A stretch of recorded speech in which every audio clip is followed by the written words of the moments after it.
अब हम देखते हैं कि फिर रीड राइट एग्जीक्यूट परमिशन का फाइल्स पे क्या मीनिंग है। अब हम इंडिविजुअल नहीं, हम कंबाइन परमिशन को देखेंगे।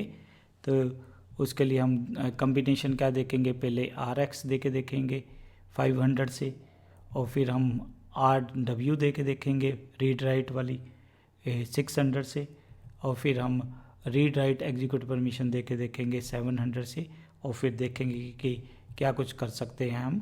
तो हम सीधा ही चलते हैं फाइल पे। तो हम पहले करंट परमिशन चेक कर लेते हैं कि कौन सी है। तो अभी हमारे पास क्या है, सिर्फ X परमिशन है। तो अब हम क्या करते हैं, चेंज मोड 500, फाइल 2 के अंदर 500 दे देते हैं। अब मैं जैसे ही LS-L करूँगा तो वो हमें क्या दिखा रहा है, R परमिशन दिखा रहा है और X परमिशन दिखा रहा है किस पे, फाइल 2 पे। तो अब क्या करके देखें, कैट फाइल 2 को देखते हैं, पढ़ने दे रहा है। अब हमने अपेंड करने के लिए क्या करेंगे, फाइल 2 अपेंड नहीं करने दे रहा, और एग्जीक्यूट करने के लिए हम क्या करेंगे, होम y1, और जो हमारी फाइल 2 है तो उसके अंदर जो कमांड्स लिखी हुई थी उसने चला दिया, इसका मतलब वो एग्जीक्यूट भी हो गया। तो इससे हमें क्या पता लगता है कि अगर R और X परमिशंस हैं तो यूज़र क्या कर सकता है, रीड कर सकता है फाइल को, बट वो राइट जहाँ पेंड नहीं कर सकता, एग्जीक्यूट कर सकता है फाइल को। तो ये चीज़ ध्यान रखना है। तो अकेली X परमिशन पिछली बार हमने देखा था वो सही नहीं है, आपको कम से कम एग्जीक्यूट करने के लिए R और X परमिशन की ज़रूरत है। अब हम इसको क्लियर कर देते हैं, फिर एक बारी LS-L से देख लेते हैं क्या परमिशंस हैं। अब हम जो परमिशंस को वो क्या करने वाले हैं, रीड और राइट देने वाले हैं। तो चेंज मोड हम 600 कर देते हैं फाइल पे, फाइल 2 पे चेक करते हैं LS-L के साथ। तो आप देखोगे कि फाइल 2 पे आपको R भी है और राइट भी है, रीड भी है परमिशन, राइट भी है। तो अब क्या करके देखें, कैट फाइल 2 रीड कर पा रहा है अभी, राइट करने के लिए हम क्या करेंगे, अपेंड सिंबल फाइल 2 करने देगा, पर हम कुछ ऐड नहीं कर रहे हैं इसलिए मैं Ctrl+D से सेव कर देता हूँ।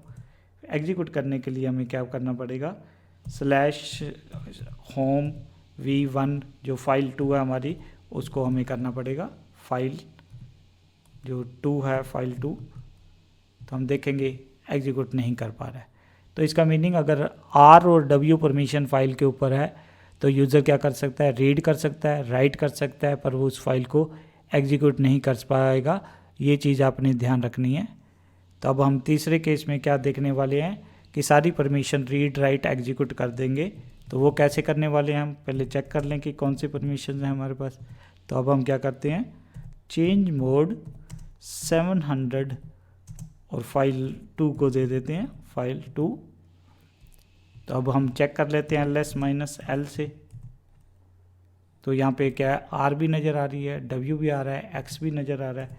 अब हम कैट फाइल 2 करके देखते हैं, वो भी कर पा रहे हैं। कैट अगर हमने अपेंड करना है फाइल 2 को, वो भी हम कर पा रहे हैं। Ctrl+D से मैं सेव कर देता हूँ। और अगर आपने एग्जीक्यूटेबल चला के देखनी है y1 और ये जो फाइल 2 है ये भी आपका कर पा रहा है। तो इसका मीनिंग, अगर आपके पास तीनों परमिशंस हैं तो उसका मीनिंग क्या है कि भी यूज़र राइट भी कर सकता है, रीड भी कर सकता है, एग्जीक्यूट भी कर सकता है। तो ये सारा कुछ हमारा जो अभी हमने देखा है, अलग अलग परमिशंस का मीनिंग है। रीड एग्जीक्यूट का क्या मीनिंग है, अगर होंगी रीड W का क्या मीनिंग है, रीड राइट एग्जीक्यूट का मीनिंग है। पर ध्यान रखना है, बहुत ज़्यादा भी परमिशन नहीं दे देनी है आपने, जितना मिनिमम से काम चल जाता है उतनी ही आपने देनी है। अब अगली वीडियोज़ में हम डायरेक्टिव इंडिविजुअल परमिशन और कंबाइंड परमिशन का मीनिंग देखेंगे कि वो क्या मीनिंग है।